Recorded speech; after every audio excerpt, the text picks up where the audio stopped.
You know So how can this people goes. see us now? Yes, people can see us now. Yes, people can see us now. Hi, everybody. We're live. Welcome to the show. Woohoo!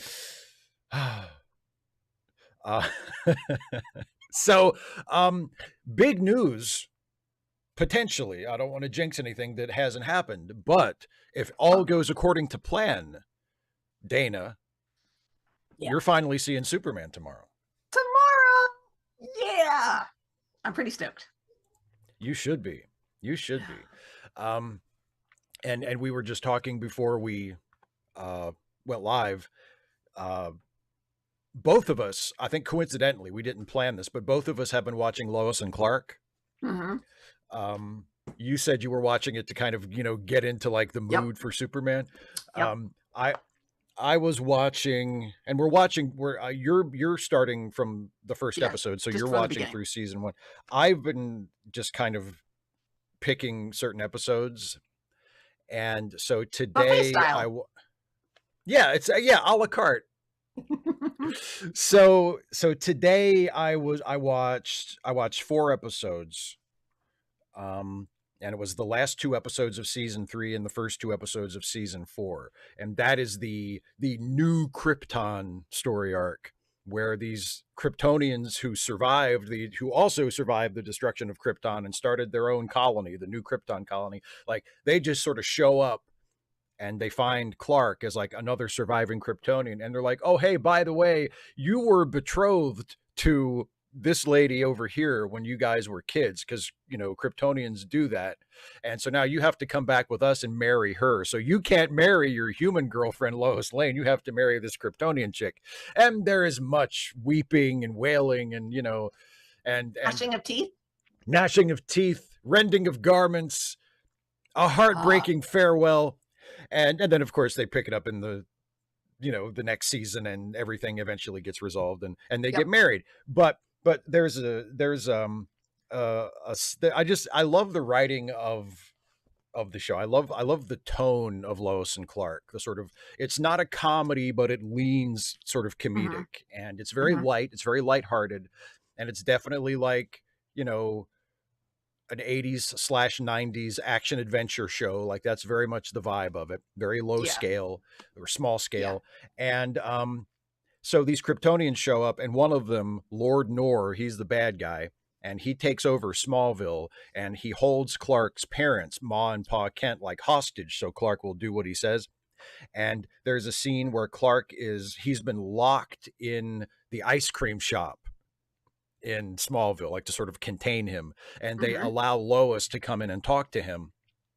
And Clark is feeling kind of nostalgic, and he says, oh boy, Lois, I remember when I was a kid, I used to sit at that stool right over there, and some days I would just sit here and eat banana splits all day long. And he kind of sighs and he says, back then I never imagined that I'd be locked in here, and my parents would be chained up outside, and the world might be destroyed. And Lois says, it's always something.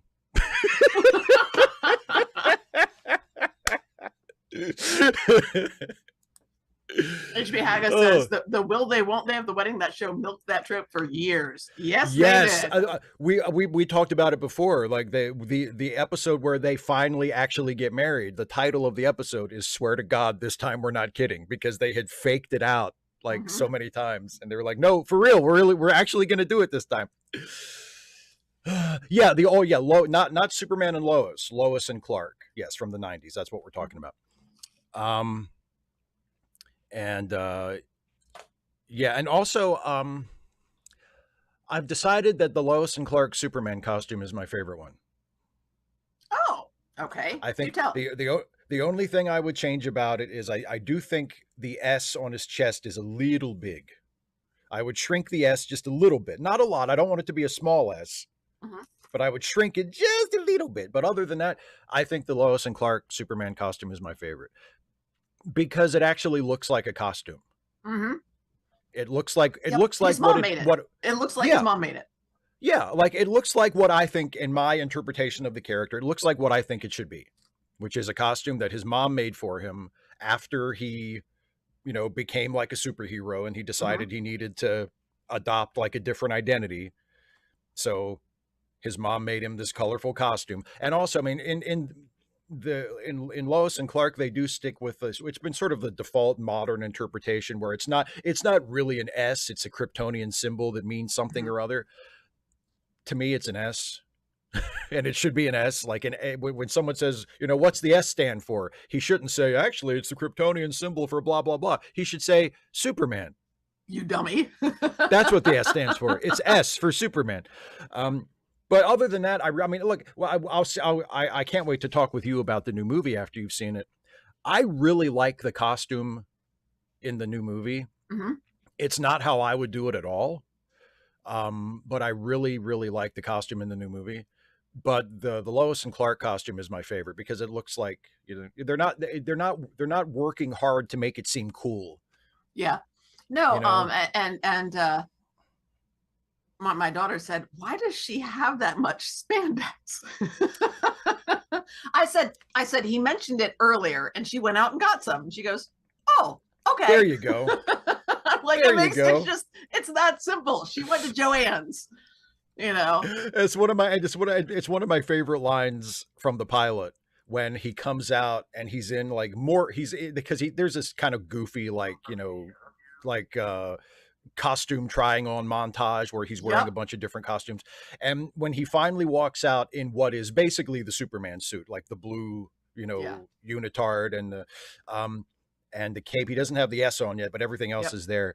And he says, well, he's posed in front of the mirror and he says, well, what do you think? And his mom says, well, one thing's for sure, nobody's going to be looking at your face. Yes, we loved that. Oh, it's such a great line. It's such a great line. And she has this little giggle. Yeah.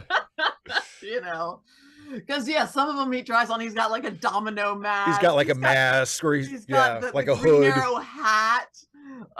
Yeah. So it was fun. Yeah.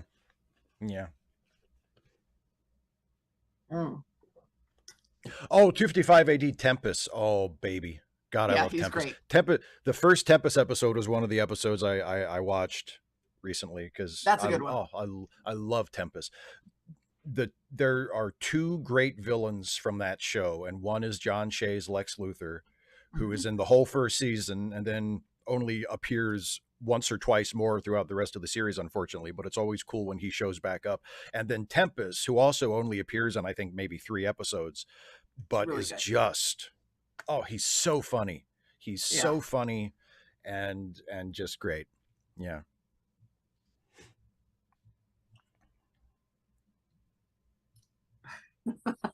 Well, Snake Bit Cat, she made the costume, so she seemed to like it too. Yeah. But yeah. It was fun. And I'd forgotten about Lois writing a romance novel. And yes, that's part of the show, like I think almost until the end. Like that's a running joke. Yeah. Yeah. And I love that. So and in the second episode, the one where they get thrown out of the plane. They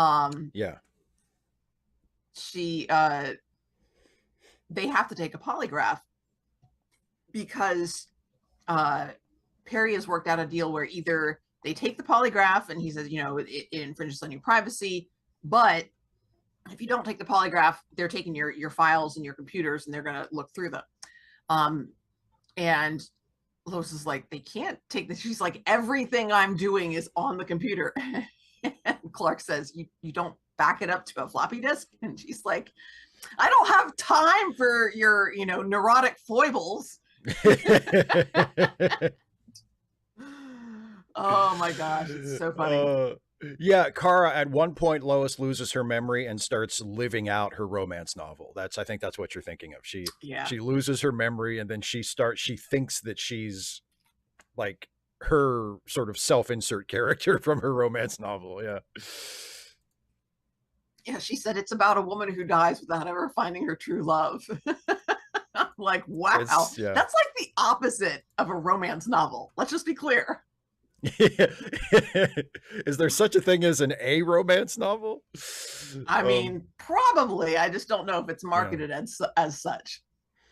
yeah, So, yeah. What are your thoughts? Since we're talking Lois and Clark, before we watch Star Trek, um, what are your thoughts on Terry Hatcher as Lois? she's great. Mm. She's the best part of Lois in the show. The writing is okay, but her acting elevates it. Okay, yeah. Your thoughts? I'm No, guessing you have them. I mean, I think she's great. Um, I sort of prefer a more Lois with a little bit of a harder edge. And Terry Hatcher's Lois is very much sort of like, again, it's like a romantic It's a comedy. comedy, yeah. She's like a daffy sort of, romantic comedy character from the Mm-hmm. 40s. You know what I Mm-hmm. mean? And I think she's great. I mean, she plays that really well. But Um, that's what I mean. I feel like yeah. that's more the writing than her acting. Does that make sense? Like she's written and directed that way, but the nuances in her expression, how when she has a moment, she can ham it up real well. She's great at Oh that. yeah. Oh, yeah. Um, Yeah. but there are moments where it's a little bit more subtle, and she can do that as well. And she's she very much plays up Lois's drive and Mhm. her her focus. And I feel like most of that comes from Terry Hatcher. Oh, It's Terry. Yeah, I she agree. Yeah. So like she's pushing the envelope with what she has. And I think you're right. Um I like a more focused Lois, one who does not go, one who realizes that she's going gaga over Superman, and is willing to accept that because it's a completely reasonable reaction. But Right. I'm a reporter. This is what I do. I can't let myself get Yeah. distracted. Yeah. Yeah. I also watched just last night. I watched again for probably the millionth time. I watched Superman and the Mole Men, and which stars she used to be my second favorite Lois. I might have to reshuffle the list after the new movie. I'm not quite sure where Rachel lands right at the moment. I haven't Mm-hmm. really thought about it, but for a long time, Phyllis Coates from Superman and the Mole Men, and she was also Lois in the first season of the TV show. She was my second favorite Lois after Margot Kidder, and because and by the way, someone in the chat said, "Oh, the 255 AD asked, was Lois always a reporter or was she like a secretary?" No, she was always a reporter. The girl reporter used to be a trope, like in the 30s and 40s. Like she was the girl reporter, and there were real life women who were journalists that she was Mm-hmm. sort of loosely based on, but yeah, I love Phyllis Coates because, like, I mean, it's the 50s and there's still a lot of like damsel in distress type stuff, like but to the extent that the sort of assumptions of the time allowed her to be, she was a pretty badass proactive Lois, and she was, she would get in people's faces and she wouldn't take things lying down. And you know, there's a scene in the movie in Superman in the Moment where like a guy like tells her to get out of the way or tells her to move or something, and she refuses. And he says to one of his goons, he's like, "Okay, Louis, pick her up and get her out of here." And she like stands her ground and says, "I can move myself if I feel like it. I just don't feel like it." And she's just she's got a lot of spunk. Yeah. Yeah.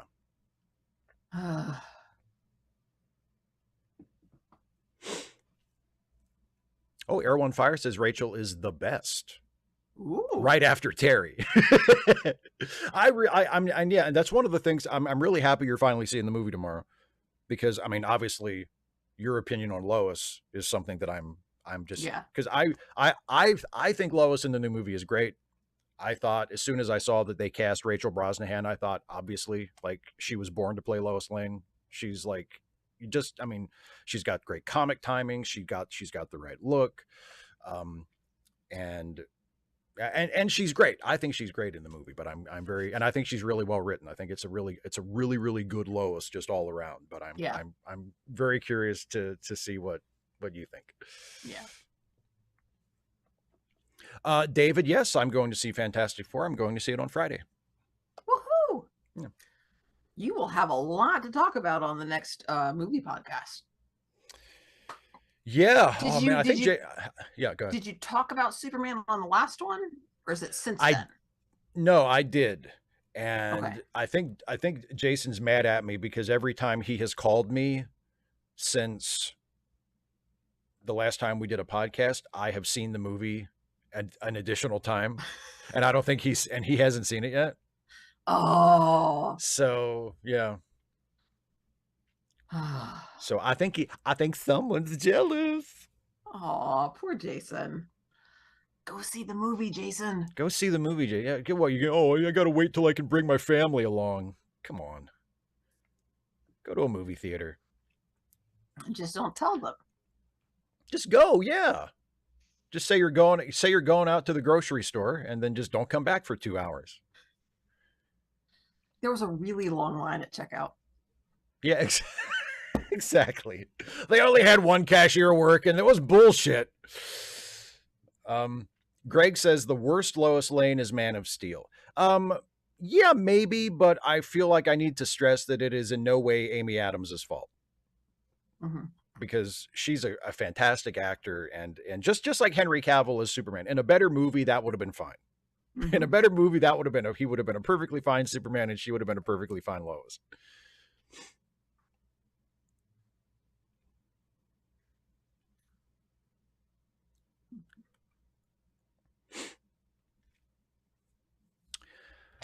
So, how's things with you? I feel like I've been yapping about Superman the whole time. How have you been? I'm starting to get stressed. I'm ready to go back to school. I don't have my class list yet. We go back not this coming Friday, but next Friday. Teachers do. Yeah. And students return, I think, the following Thursday. I don't have my class list. I'm trying not to think about it, but it's percolating back there and stressing me out. So understandable. It is what it is. Yeah. Understandable. And yeah, other than that, I've got one more day at the park, and then I'm done with that because we're going back next week. So I have one more day this weekend. There's a workshop at the library that I'd like to go to on Saturday. So I'm just working Friday. And then next week is just making sure everything's ready for the start of school. Busy. Mr. I Love the Ant says school in August. Yuck. I think we've talked about this. I know we've talked about it privately before. I think we've talked about it on the show before as well. I remember when I was in high school, I think it started actually when I was in middle school. In my school district, they adjusted the calendar so that school started in August. But it was always late August. Yeah. You guys start like the first week of August. Like to me, that's like just absurdly early. But then again, you get out kind of early too. Like vacation starts like around Memorial Day. Yeah. Students are done with finals the Friday before Memorial Day. The graduation and seniors have their finals before that because graduation is actually at this school graduation is the Thursday before Memorial Day. Mr. I Love the Ants. Yes, we do have AC. Although when I went to high school, we started right around Labor Day and we did not have AC. So in 92, when there was that friggin' blizzard and we had to go into June, it was awful. Yeah. It was so awful. It was miserable. Ugh. Yeah. And they didn't move graduation. So if you were a senior, you got out regular time. And we were all salty about that. Yeah. And I like the early start and early out because, like I said, I'm already I'm ready to go back. I have my stuff boxed up. It's in the living room, ready to go out to the car. I'm not taking it out to the car yet because we have one more grocery trip. So I don't want to load the car with my stuff for school because then we can't put the groceries in the car. So Right. after we go grocery shopping next You're, week, the stuff's going into the car. I'll be ready to go. You're preloaded. I'm preloaded. Yeah, I can respect that. And so, yeah, so I'm ready to go back. And then by the time we get to the end of the year, it's like, oh my God, let's be done. And everybody else has like another month. And I'm just like, I just don't say anything about it because there's no way not to say something that's not just rubbing it in. Yeah. So 255 AD. Yeah, I saw the 2005 Fantastic Four. It's not great. Really well cast. Like they cast the four, I thought, really well. But yeah, not a good movie. And also I wanted to mention let me see who was it. Oh, David Corrigan says, I think the last movie I saw in theaters was The Hobbit and Unexpected Journey. Well, that would have put me off going to the movie theater for life as well if I had seen that movie. So I don't blame you for that. The last two movies that I've seen in theaters have been Margot Kidder movies, because it was Barbie, and then it was Birds I mean, Margot Robbie. Margot Robbie. Yeah, we've been talking about Superman. It's in the brain. Margot, I was going to say, did you see some re-releases and stuff? Because she hasn't done anything in a little bit. Yeah. For obvious reasons, unfortunately. Margot Robbie. Yeah. Yes. Yeah. Well, those are both. I mean, those are both good ones. You said Barbie and Birds of Prey. Yep. Loved them both. Quality flicks. Quality flicks. Yep. Air One Fire. I don't really think I would. Air One Fire says you might like it more than Lord of the Rings. I mean, look, I like Martin Freeman. I don't think I like him that much, though. I don't think my like of Martin Freeman as an actor will carry me through like 3 fucking 2.5 or 3 hour movies adapted from the fucking Hobbit. No. I mean, and the most important point is I'm never going to find out, because I'm never going to watch those fucking movies. So I'm never going to know. Never say never, Steve. Well, okay. If Jason says, guess what? We're doing the Hobbit movies, and I guess I'll watch it for the show, but I don't think Jason wants to do that either.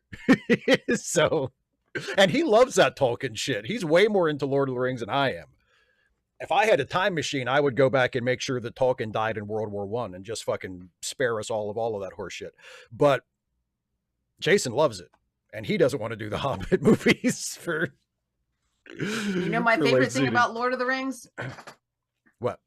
Watching Stephen Colbert be a complete nerd about it. It's friggin' hilarious. The only thing that I would find insufferable about Stephen Colbert. Everything else about him, I think, I bet he is a great hang. He seems super nice. He's super smart. One of the funniest people on the planet. Jesus Christ, nobody mentioned Lord of the Rings to him. I would have to leave. I'd be like, I'm sorry, dude. You're great. I'm glad we got to hang. I'm out of here. I can't hear you talk about fucking Gandalf for the next 4 hours, okay? I'm gone.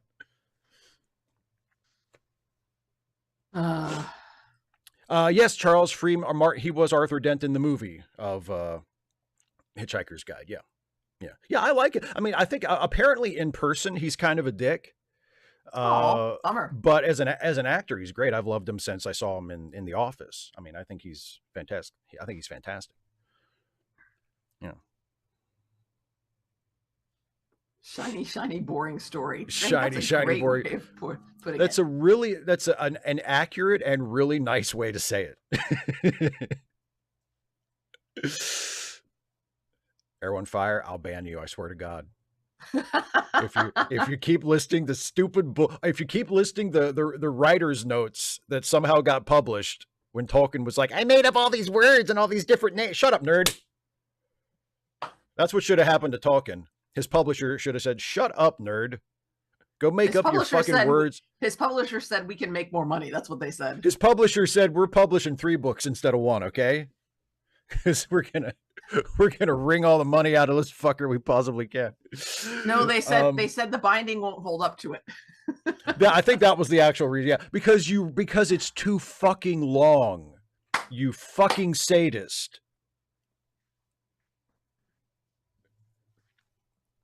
Well, you know the old saying, brevity is definitely not the soul of wit, and writers should not strive for it at all. That's apparently the philosophy of not just Tolkien, but all of the fucking insufferable fantasy writers who have followed in his wake. And in fairness, it's not just him. Dickens did it too. And yeah, I mean, well, Dickens had some long, Victor Hugo, sure. Dickens wrote some long fucking books, but I mean, he also wrote some really nice, concise short books as well. I mean, he varied it up. Yes. And I don't know if Dickens ever wrote something where the publisher said, we've got to split this in 3 parts or we physically can't publish the book.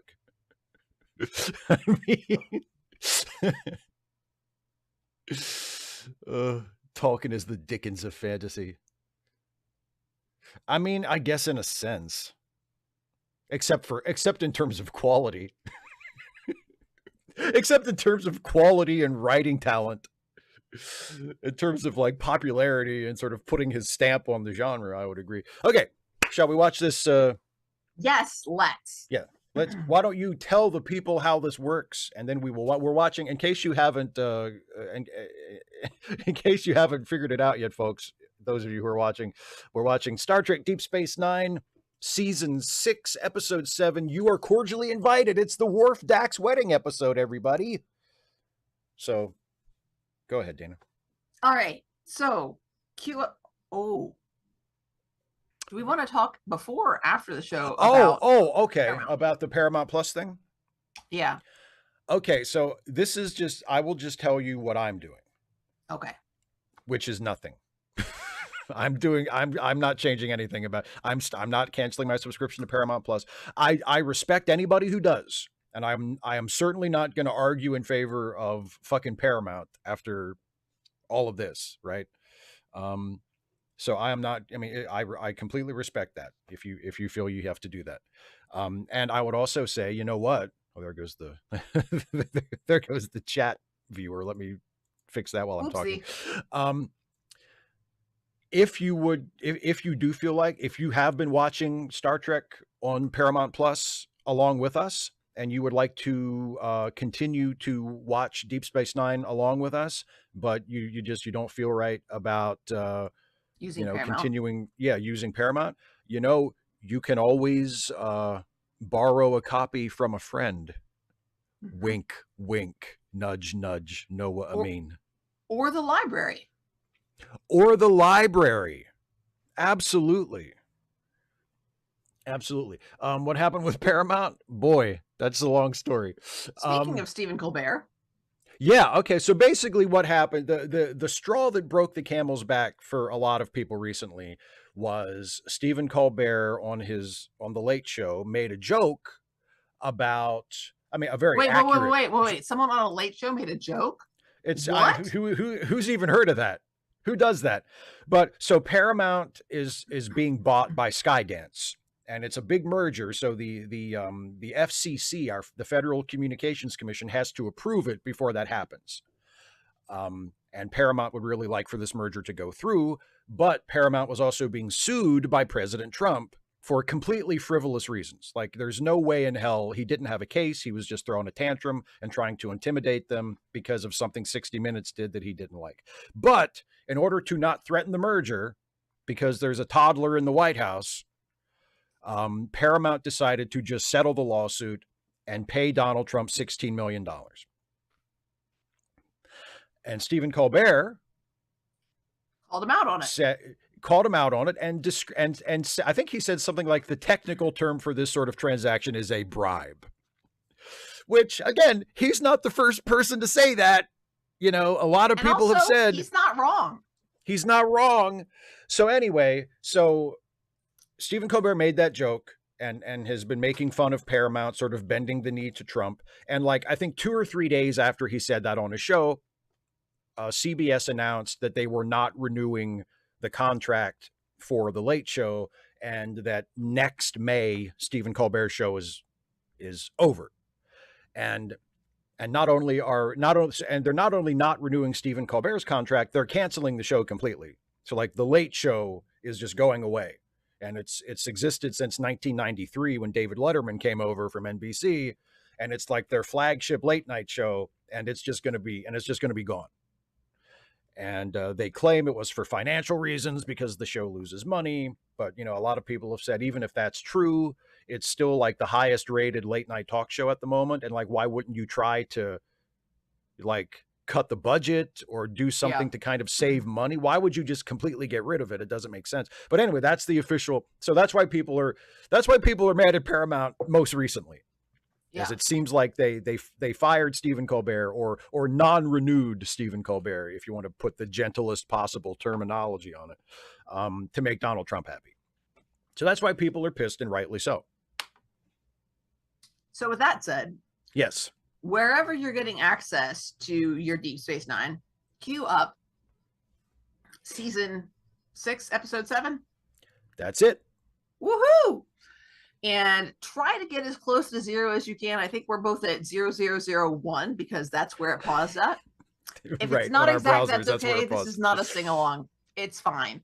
And if something happens, if you get the, all of a sudden it says reloading or whatever, or you get the spinning wheel of death, look up here at the timestamp and kind of get close. I'm guessing that most of you have seen this. I have not. So y'all can just figure it out. It's not a big deal.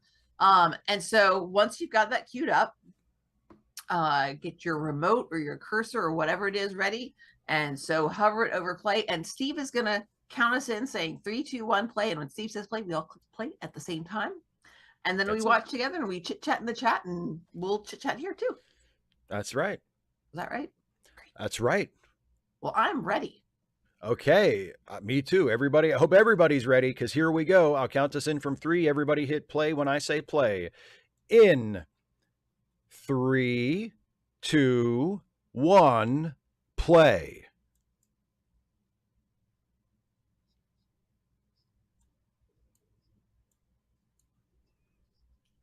Flags. Say what you see.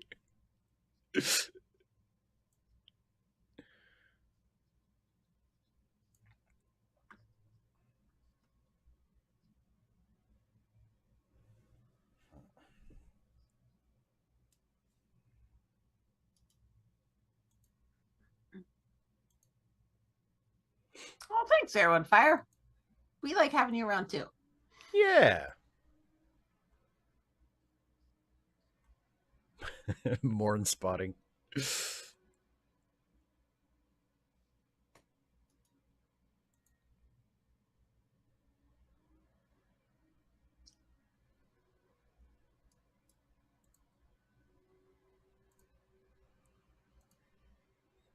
Caitlin, I love this long shit too.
Uh-oh.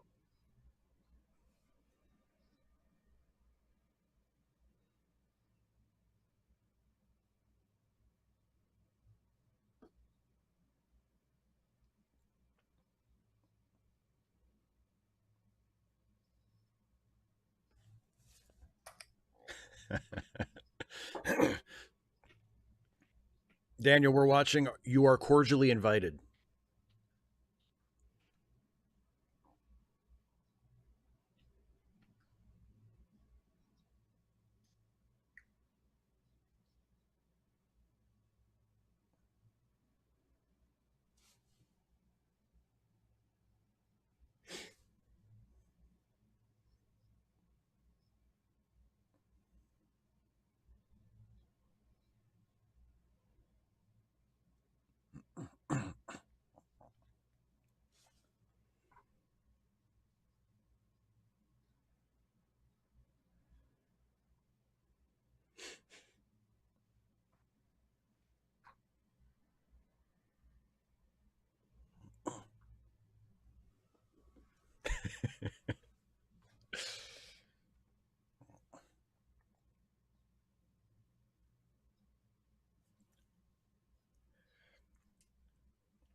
That's the idea. I know.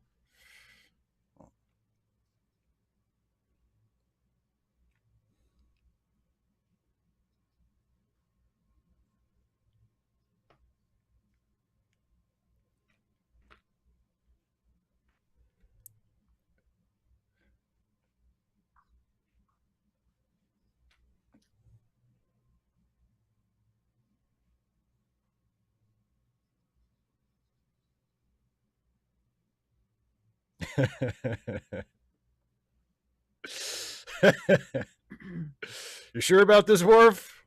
I don't know, brother. Nope. Yeah, word nerd Alexander was an annoying, obnoxious brat in TNG, but now he's all grown up. And if you're wondering if he looks a little old, like maybe he shouldn't be as old, it's soap opera rules. If a child character is off screen for a little bit and then they come back, they can be any age you want them to be. Yep.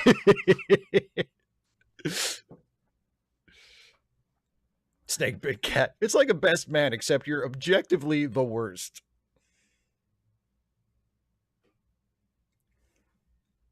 But that's what I like. I think we talked about this the last time that Alexander was in an episode of this. I like that they wrote the fact that Alexander is just the worst into the character. So now it's just like they acknowledge it. It's like on TNG, it's like we're all supposed to just pretend this kid isn't a huge loser. Like this kid is a fucking zero. We're not supposed to notice that. And then in Deep Space Nine, they're like, no, you can notice it. Yeah, no, he's the worst.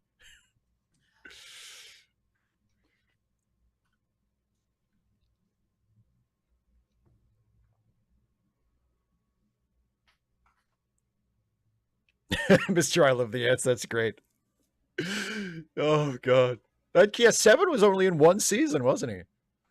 And yeah, he just totally disappeared. And they're like, yeah, you know what? Never mind. We're not doing this.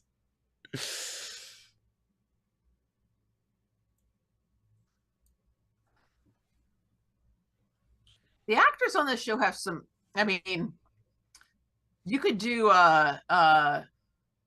who's on first with these names.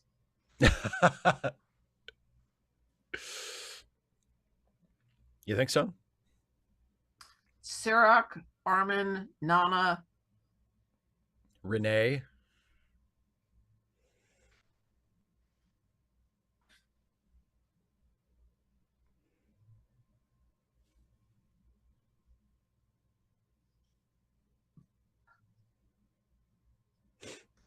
Yeah, but I got him back. I put the sun in it. That's great.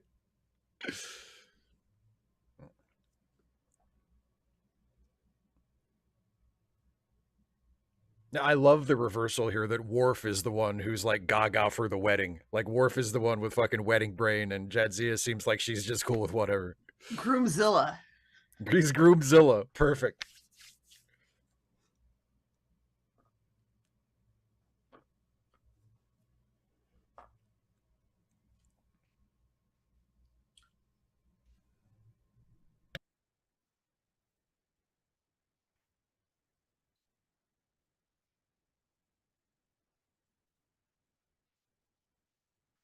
Wow.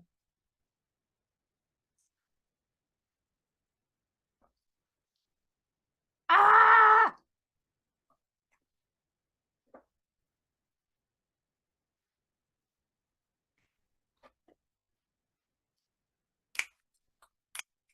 We can talk about this. We can talk about this. It's a Murderbot reference.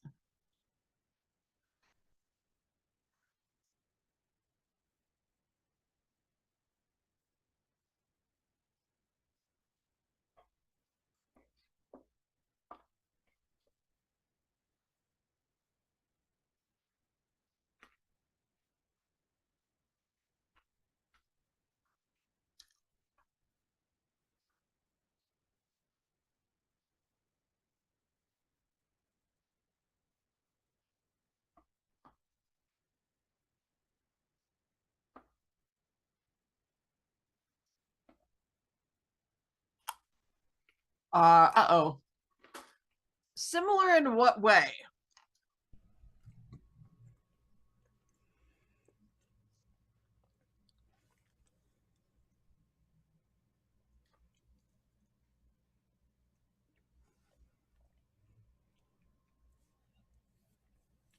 Kinky. Mm.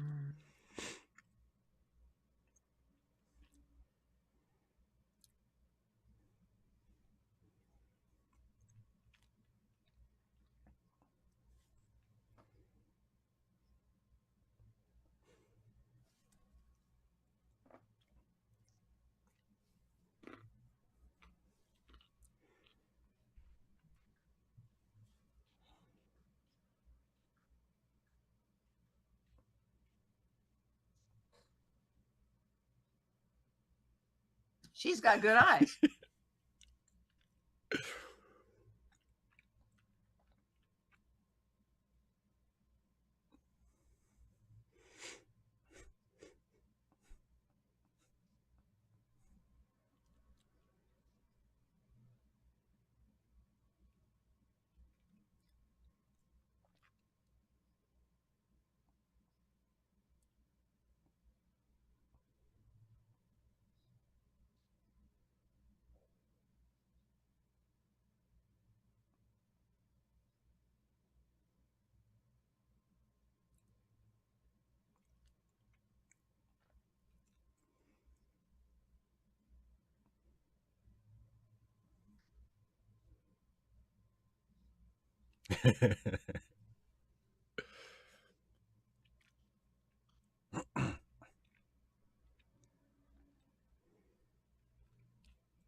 Are those fucking candles replicated?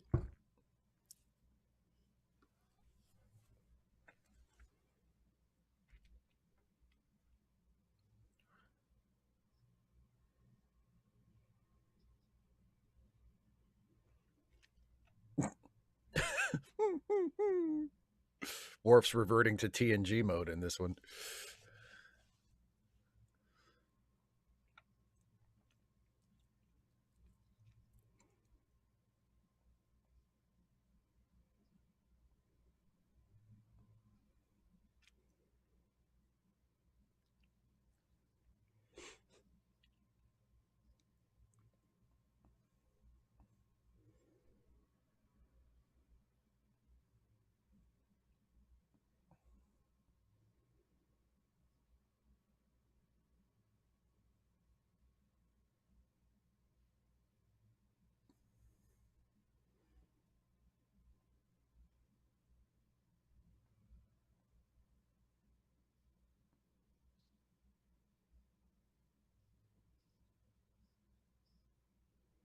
Busted. Oh, shit. Busted on the candles, Dax.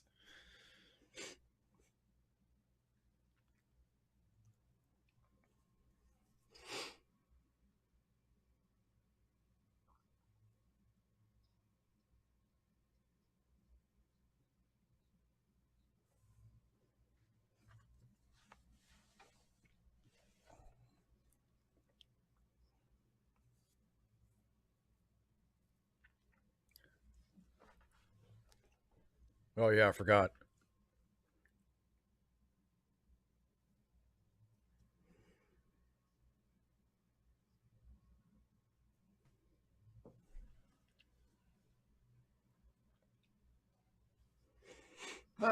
Uh. I'm not saying shit to her, man. uh.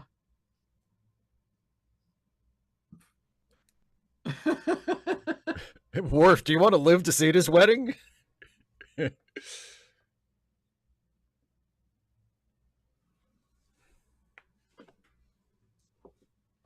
thought he was going to say, the truth is, she scares me. I'm giving her some space, okay?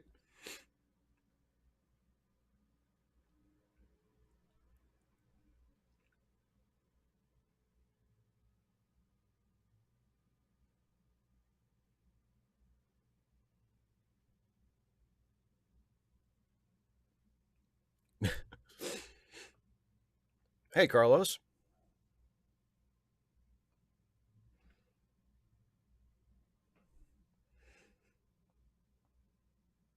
All right, bring on the strippers.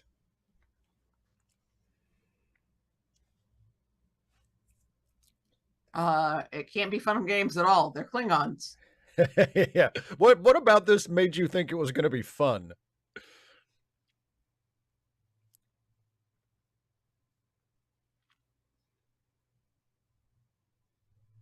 Isn't it just Alexander? We're gonna beat each other up for 4 days. For 4 days. Hi, Carlos. We are watching an episode of Deep Space Nine, and just chit-chatting about it in the chat and here on screen. It is season 6, episode 7. You are cordially invited. Yep.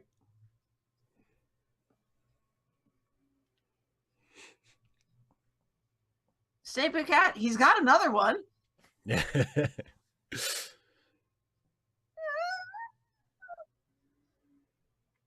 It's non-lethal ish.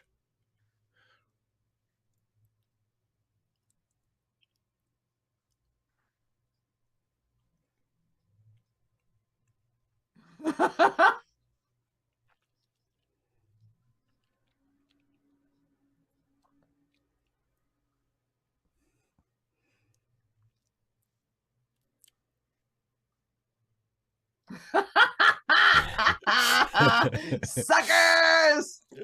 You know, Worf, you might have mentioned this when we were in the room with the big computer screen that you could have maybe put some of this up on.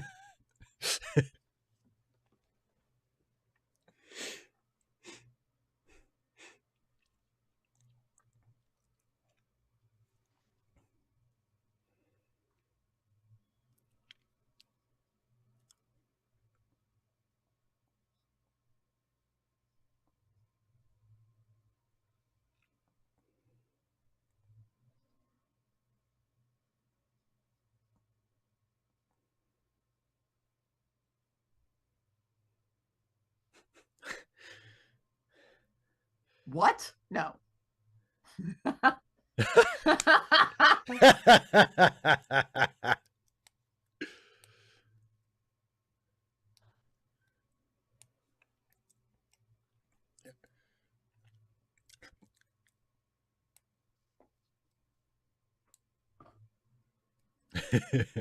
I'm so glad I'm not there. Snake Big Cat says PowerPoint is without honor. Well, but apparently, not telling your friends that they're going to starve for the next 4 days is completely honorable.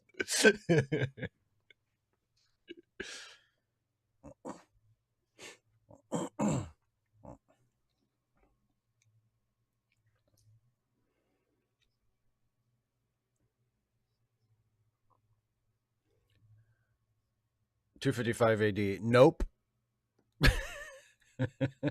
No.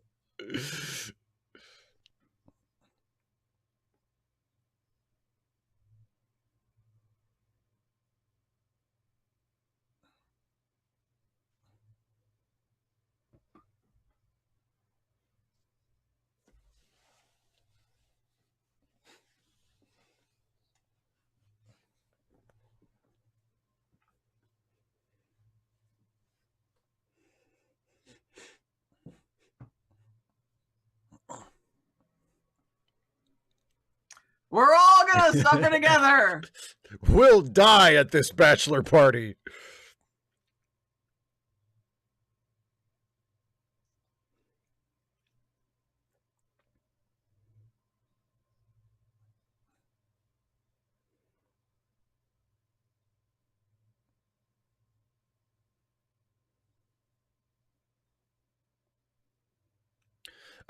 Daniel, as far as I'm concerned, it's canon. There was a shot in an episode of Discovery where you see a Klingon taking a piss, and there's two streams coming out. So that's having two dicks, as far as I'm concerned.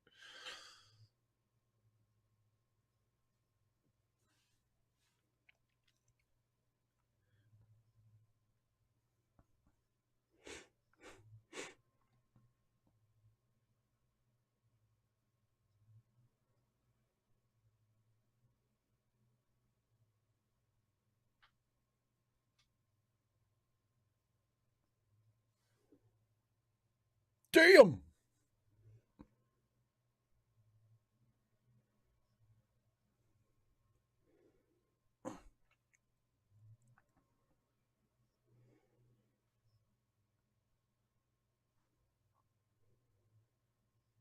Which is a very, very, very fine house.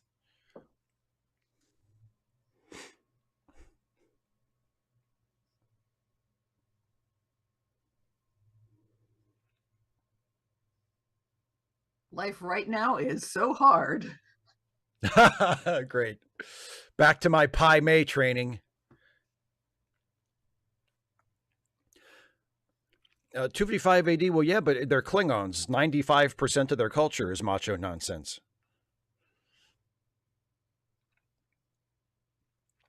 I still think one of the great injustices in pop culture is that Terry Farrell never got to play Wonder Woman.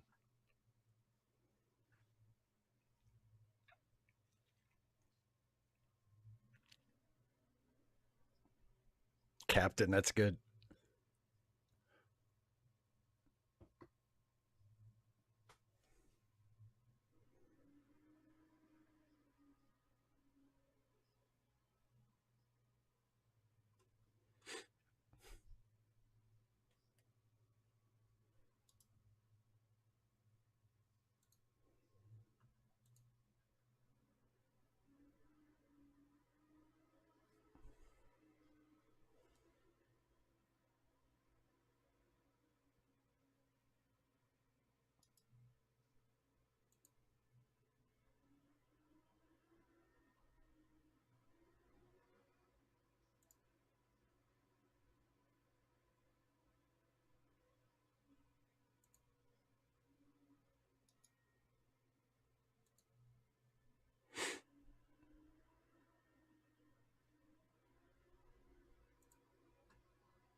Oh, Greg, that's a good idea. Let's make that the poll this week.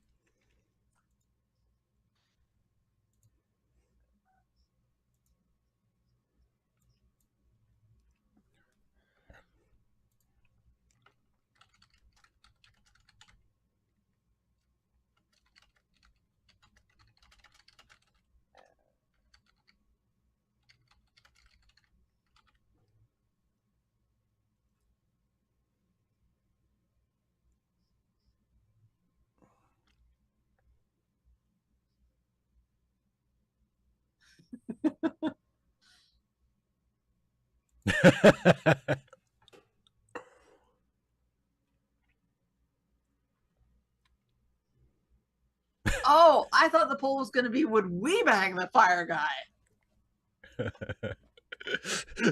Would your answer have been any different?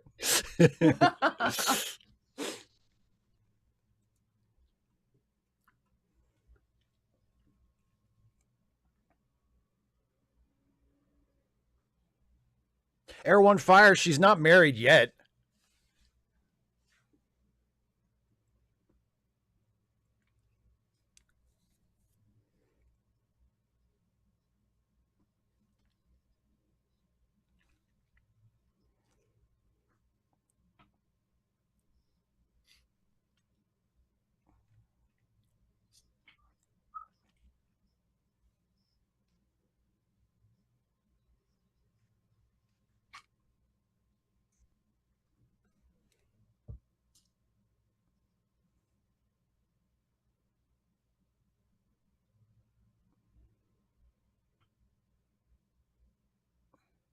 You're drunk.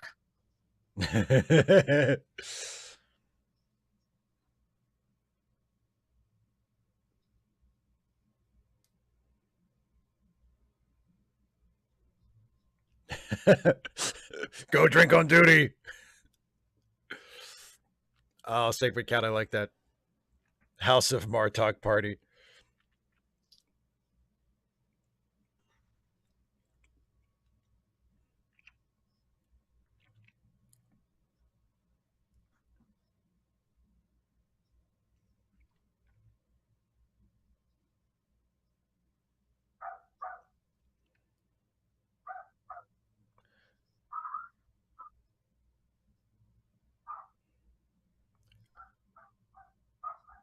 Kara, what Worf don't know won't hurt him.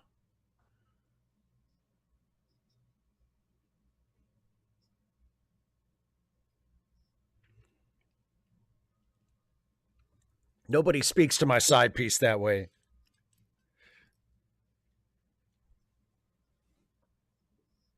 Oh, oh shit.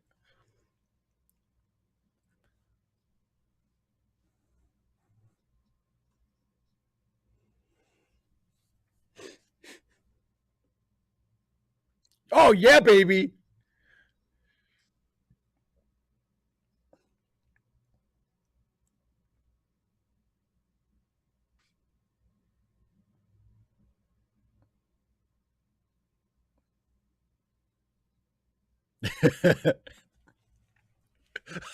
I just punched my future mother-in-law in the face. Let's party.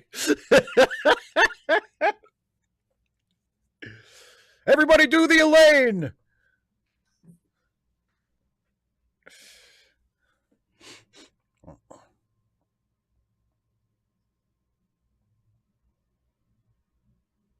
Uh-huh. Oh, she did more than two. Good for her.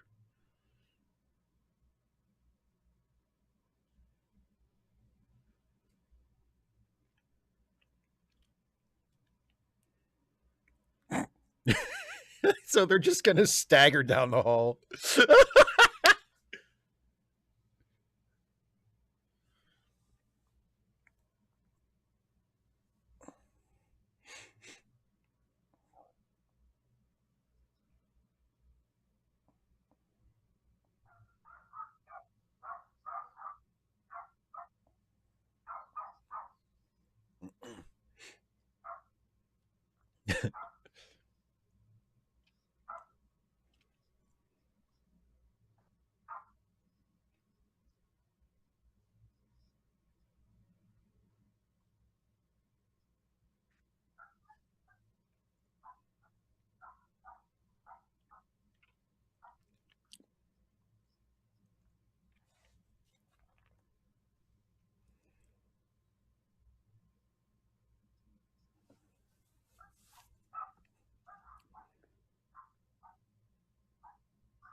Night night.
Gosh, do you think they're going to work it out?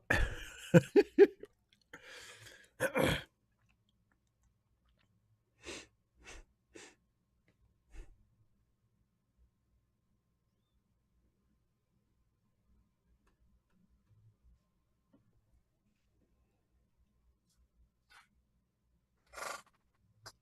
mean we just starved to death in a holodeck for 4 days for nothing?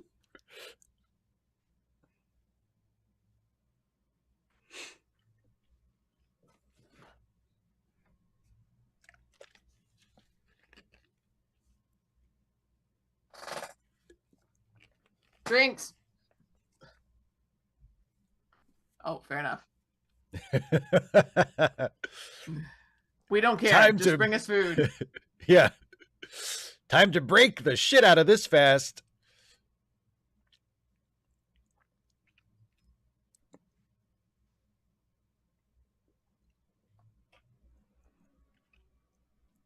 Look, man, ignore my wife. She's fucking crazy.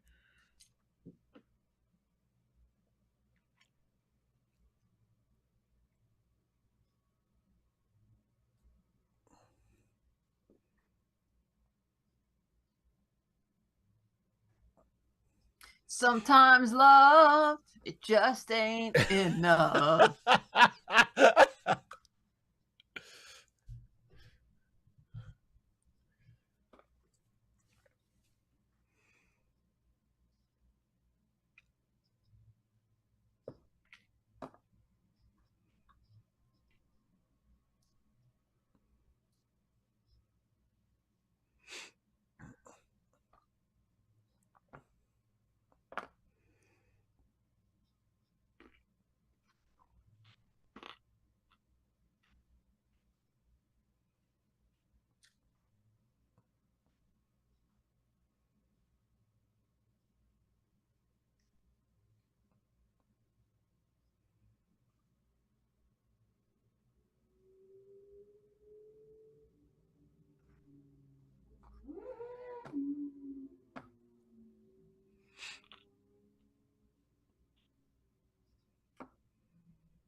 Good thing she doesn't require the left one word nerd.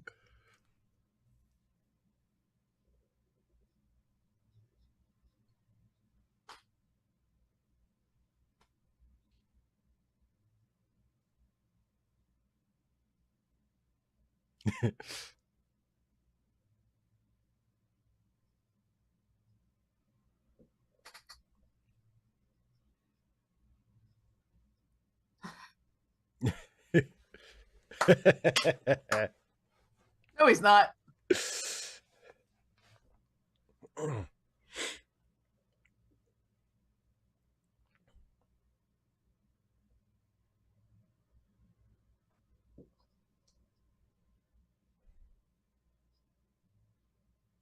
Bring back the steak.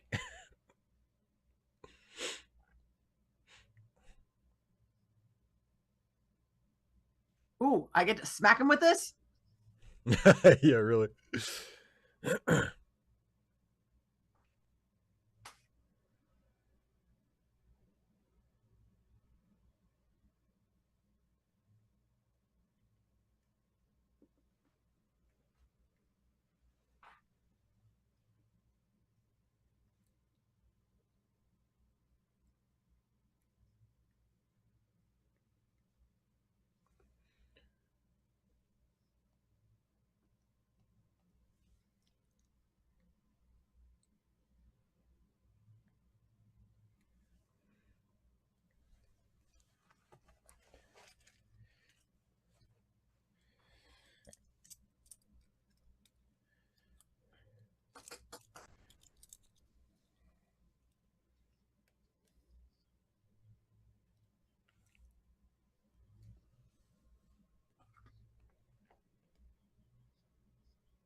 I was getting laid like crazy, man.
Quark's reaction shot there is just great.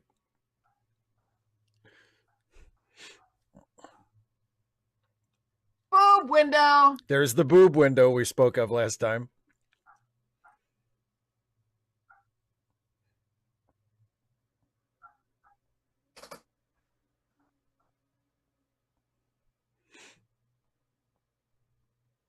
Wonder how many times he cut himself just standing there holding the swords.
Bashir's getting ready to charge the buffet.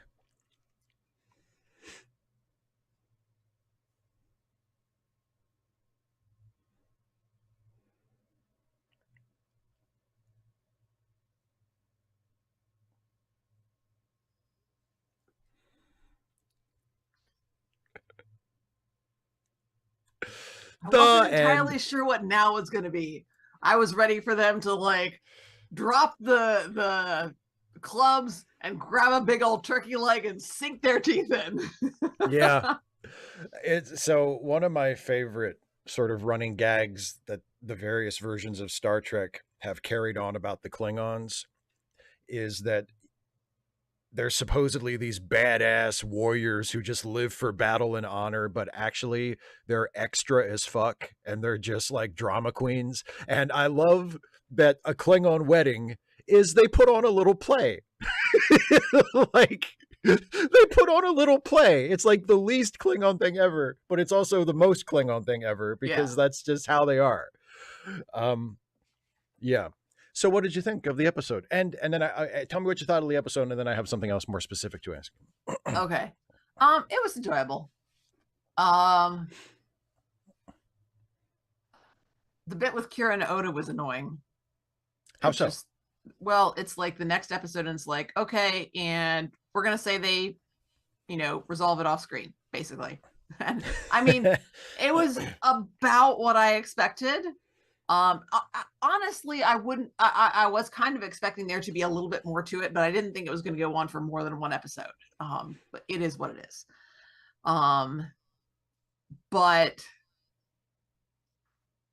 255 AD says, I really hate the idea you should go out of your way to placate and humor your partner's conservative / bigoted relatives. Well, see, that. Go ahead, because that's related to what I was going to ask you about. When Cisco said that he was going to go talk to her, he meant the mom. And then that would have been good. And I'm just, wait, what is he talking to Dax for? I'm like, you've got to be kidding. No, Worf needs to go and tell his mother to calm down. That's what needs to happen. Oh, I agree. But that was not the way the story went, and I accepted it, didn't I? You did. So my question related to that is, whose side were you on in the Dax Worf argument before it was settled?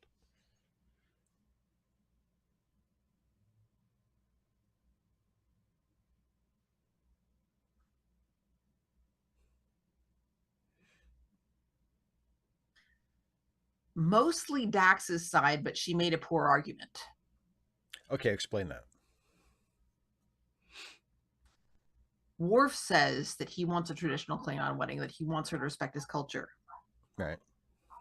What is honorable about begging? That's a good point. Yes, I have pride. Should I just set aside my own status, the work that I have done, ignore that, and simply grovel? When was the last time groveling? Well, that was something that you did as a Klingon Worf, Yeah. as a Klingon. What's honorable about that? Yeah. So that's that. Yeah. That, I mean, and she's mad. I get it. I understand that. They're both acting out of anger, but she has a really reasonable argument to make, and it doesn't happen. Yeah. Yeah. I agree with you. I would say, and you know how much I love Worf. Yeah. I love Worf.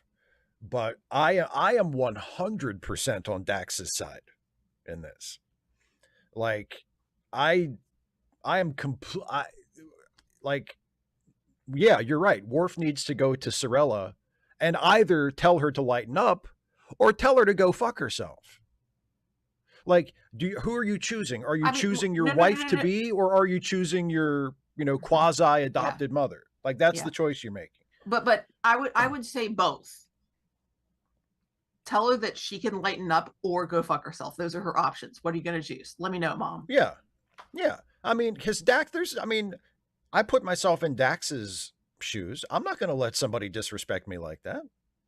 Especially if this is someone who's going to be an in-law and presumably I'm going to have to deal with them for the rest of their life. Fuck that. Nobody's going to fucking talk to me that way. Nobody's going to treat me. I don't give a fuck what your culture is. I don't give a fuck what you think your role in the family is. You're not going to fucking talk to me that way. You're not going to treat me like that. And if that's how this is going to be, then I'll just fucking do without it. I'm sorry. Yeah. I'm 100% on her side. Yeah, it really is about joining families. And so if the family is going to treat you bad, yeah, then the family's going to treat you bad. So for her to be like, okay, you groveled, now we're good, and now I will respect you. That's not how that actually works. I mean, yeah. again, I'll accept it. Right. But that's not at all how that works. Once somebody knows that they can get you to grovel, then they see what else they can get out of you. They raise the stakes. They push harder. They don't back down. So. Yeah. Yeah. Oh, and Daniel said, no one from TNG attended. Come on, dude. Okay. I'm cool with that. What? Yeah, like do you expect him to bring in like Picard and Riker and Geordi for for cameos? And it's Deep Space Nine. It's not TNG. It's Deep Space Nine. Yeah, Caitlin, exactly. Sorella pulled a knife on her, and all Dax did was punch her. Dax could have taken the knife and fucking buried it in her guts. She did. Yeah, and also she just punched I was her. Like, why is she mad because Dax attacked her? Isn't that, I mean, she disrespected her. Dax, followed up in a Klingon way by punching her in the face. Yeah. Seems like she should have been okay with that. Shouldn't she have respected her for that? Yeah, there was a lot of inconsistency that I just accepted for the sake of the story. I'm proud of you. I'm proud of you. By the way, I'm going to go ahead and call our poll closed here. 61% of you who voted agree that Dax did indeed bang the fire guy. And by the way, good for Dax. Because, he seemed like a nice guy, and I'm sure that was a fun night. Yeah, Aaron Fire has a good question. What about Dax's parents? Where's Dax's family in all this? They were Do we ever meet Dax's family? They were never cast. I don't think we ever meet Dax's family. Not Jed's. I'll say we never meet Jadzia's family. I'll put it that way. We never meet Jadzia's family. Yeah.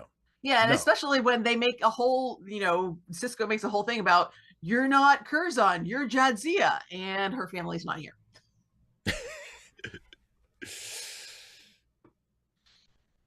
Yeah, 25580. And I mean, I know not everybody has the same attitude toward that kind of stuff that I have, and I recognize that. But at the same time, my attitude has always, at least since I've been an adult, has been, you know what, life's too short for this bullshit. Like there's a certain amount of bullshit I'm willing to put up with for someone I love, but once we reach that threshold, I'm fucking done, and I don't care. Like, and you're the one. You go ahead, make your choice. You can stay with me, and we can be happy, or you can stay with the rest of your family, and but there's a limit to what I'm going to put up with. Yeah. And, and once we reach that limit, that's it. And so I'm totally on Dax's side there. Yeah, I think maybe Cirilla was mad that she didn't get to see the fire guy do his thing. I think it was jealousy. Yeah. She's like, you did the Maleficent thing. Not wanted. I didn't get an invitation. All right, now you all die. You didn't tell me there was going to be a South Pacific fire dancer. I love those. I mean, shirtless hot dude, fire dancer, schmire dancer. Don't care. Shirtless hot dude. It always reminds me of there was a joke in an episode of Reno 911 when Clementine was getting married, and one of the other cops took charge of her bachelorette party, and she said, "So, who do you want? What kind of stripper do you want? Do you want a white guy or a black guy?" And Clementine says, "I like black. I like white. Anything but Pacific Islander. I just don't get it." And I'm like, what the fuck?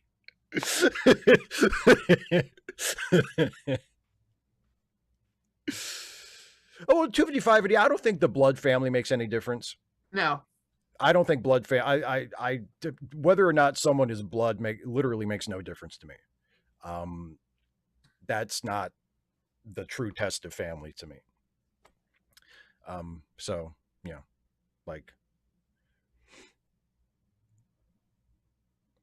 HB Hager, shirtless, sweaty guy playing with fire and making war shouts. Klingons gotta like that. Yeah, Cirilla's upset that she didn't get invited. That's my call on this. That's the real reason. Yeah, but I mean, other than the fact that I totally take Jadzia's side in the argument, I love Bridezilla Worf. And I love that, like, oh, Worf's dreamed about a traditional wedding his whole life. Like, I love that so much.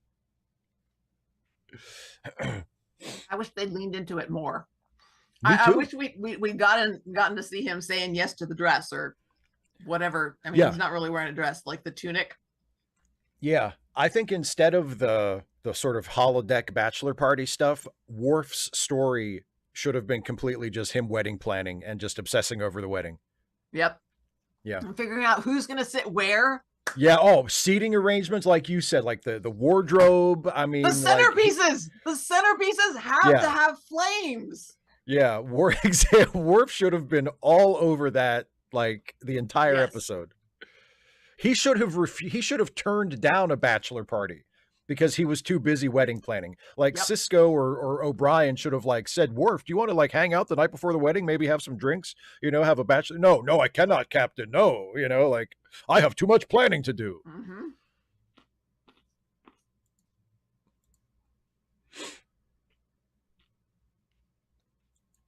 Yeah. So you feel up to a little Wordmaster? Let's go for it.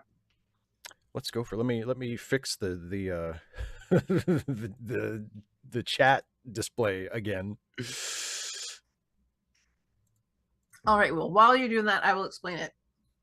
So we play knockoff Wordle, Wordmaster. And the way it works is Steve's going to put it up here and y'all get to see it. And I don't. I'm just guessing based on what I can keep in my head. And yep. Y'all are welcome to put guesses in the chat, wherever the chat is for you. And we will work on it together. It is a team effort. And yeah. All right, here we go. Yes, and by the way, 255 AD, yes, that clarification makes sense. Okay, yes, so not Wordle. Here we go. Woohoo! Okay, so should we start with our typical starter word, heart? Yes, let's do. Heart. Let's see what that brings us. Well, not so much. We have an R in the wrong place, and that's it. Well, let's go for lions as our second word. Lions. Okay. Oh, that's a little better. Okay, so lions gives us an O in the right place and an N in the wrong place. Okay. So now we have 3 of the letters, and we know the third letter is O, and there's an R and an N, neither of which is the fourth letter.